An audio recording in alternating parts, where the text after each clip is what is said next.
Hoje é dia de batalha de vinhos. Eu sou o sommelier Rodrigo Ferraz, porta-voz da Adega do Pão, e eu te trago duas uvas brancas. Ou seriam uvas tintas disfarçadas de branco.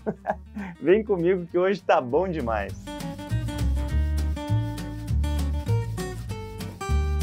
Eu já vou começar te dizendo que não existem as uvas Malbec branco e Sangiovese branco. Na verdade, essas castas são as clássicas aí que a gente conhece, as tintas, né? Só que alguns produtores mais criativos estão vinificando a Malbec e a Sangiovese como vinho branco, que é o caso desse aqui que está na minha taça. Então a batalha de hoje vai ser super diferentona. Vamos nessa! E nosso primeiro vinho do ringue tá aqui, ó, Trivento White Malbec. É um diferentão aqui, né? E até se eu for dizer para você uma expressão para simbolizar esse vinho aqui, é isso aí mesmo, tá? O diferentão da turma, porque ele é produzido com as uvas Malbec lá na Argentina, mas vinificado como vinho branco. E quais seriam os principais aromas e sabores desse vinho aqui? Sabe o que eu achei interessante? Que apesar de ser feito com a uva Malbec, ele não tem nada a ver com característica aromática tradicional da uva Malbec. Pelo fato da vinificação ter sido feita dessa forma aqui, o vinho ganhou características completamente diferentes, fora do comum. Eu adorei isso. O que eu achei desse Malbec branco aqui é que ele está lembrando um vinho branco intenso. Aí a gente pode citar, né, um Chardonnay com barrica, ou um Riesling, Gewürztraminer, mas as referências aromáticas, elas estão indo para outro caminho. Então, assim, o que eu consegui perceber, né, frutas brancas de caroço, como lichia, fruta do conde, uma carambola também deu para sentir aqui, e para completar essa complexidade aromática, eu senti bem, assim, de uma forma intensa, as flores brancas, lembrando aí uma jasmim e um lírio. Bem diferentão, né? Falei, eu avisei. E na nossa tradicional escala de intensidade, né, que a gente já está fazendo sempre aqui na nossa batalha de vinhos, de 1 a 5 eu daria nota 4, porque como eu disse, é um branco mais intenso. E quando a gente trata dos países mais comuns ou mais tradicionais que produzem isso aqui, sinceramente, eu não conheço nenhum outro que não seja a Argentina, tá? Eu já vi outras vinícolas fazendo Malbecs dessa maneira, né, vinificadas em branco, mas eu não vi nenhum outro país arriscando isso também. De verdade, os hermanos é que acabam brincando aqui dessa forma e o resultado acaba sendo bem bacana. Uma curiosidade bem interessante, né, sobre a uva Malbec, já que a gente está falando dela aqui, é que ela revolucionou a história do vinho na Argentina, né? É por isso mesmo que eles estão até se arriscando e fazendo novas propostas dessa uva, porque a Malbec não era tão famosa assim antes dos argentinos começarem a trabalhar de fato com ela, né? É uma uva francesa, já fazia vinhos lá na França com uma outra característica, mas isso é papo para outro vídeo, e lá na Argentina ela virou a estrela máxima. Isso é tão verdade que eles estão até fazendo vinho branco com ela. Já que o vinho é diferentão, então a harmonização pode ir pelo mesmo caminho, né? Eu acho que ficaria muito interessante com yakisoba, por conta da complexidade que o yakisoba traz para o nosso paladar também, acho que ia combinar aqui. Outra coisa seria um salmão grelhado, aí um pouco mais tradicional, né?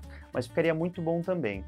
E massas, só que a massa eu faria com um molho branco, colocaria até um pouquinho de especiaria doce ali, um anis estrelado ou uma noz moscada, que eu acho que isso ficaria muito interessante. E o prato ajudaria o vinho, né? Seria uma complexidade extra ali de aromas e sabores para o teu paladar. E agora vamos para o próximo vinho do ringue. Aqui, ó, já chegou o próximo, hein? É o In Bianco Sangiovese, elaborado na Toscana pela Barbaneira. Mais um fora do comum, hein? Porque a gente está falando de uma uva tinta também, que é a Sangiovese, clássica da Itália, só que vinificada como vinho branco. Se a gente for dizer uma expressão para essa uva, seria versatilidade e adaptabilidade. Mas por que eu estou dizendo isso? Porque tanto na gastronomia quanto no terroir, ela é muito versátil. Pensa bem, na gastronomia, a Sangiovese é considerada uma das uvas mais flexíveis, né? Ela vai se adaptar bem, vai combinar com vários pratos diferentes. E no terroir, que a gente está falando aí de clima, solo, altitude, dependendo de quais são as características daquele local, ela também vai mudar um pouco o perfil. Então é muito legal, assim, a Sangiovese realmente é esse camaleão do mundo dos vinhos. E o que eu senti desse vinho aqui com relação aos aspectos aromáticos, bom, o caminho foi bem para frutas cítricas, mas assim, bem mesmo para frutas cítricas. Então eu consegui sentir alguns toques de limão siciliano, suco de acerola, dá uma lembrada aqui, pitanga, cajá. Você viu como essas referências vão bem para um toquinho mais azedinho no vinho? E ficou interessante, né? Porque isso traz frescor para o nosso paladar e também para o nosso aroma aqui, né? O nosso olfato. E com relação à escala de intensidade, de 1 a 5, eu daria nota 3 para ele, porque ele é um pouco mais leve que o outro vinho branco que a gente testou aqui hoje. Mas assim, não é um vinho branco super leve não, ele é só um pouco mais leve que o anterior. E com relação aos países, né, os mais tradicionais aí, bom, a gente vai citar para Sangiovese, Itália, né, tem que ser. Apesar de que eu não vejo muito vinho branco de Sangiovese por lá não, tá? É mais raro mesmo. E outros países assim que a gente poderia citar que estão fazendo essas curiosidades, né, pegando uvas tintas e vinificando como vinho branco, o Brasil eu já vi fazendo isso, a Argentina, né, como o caso anterior aqui, e o Chile, eu também já vi algumas experiências nesse sentido.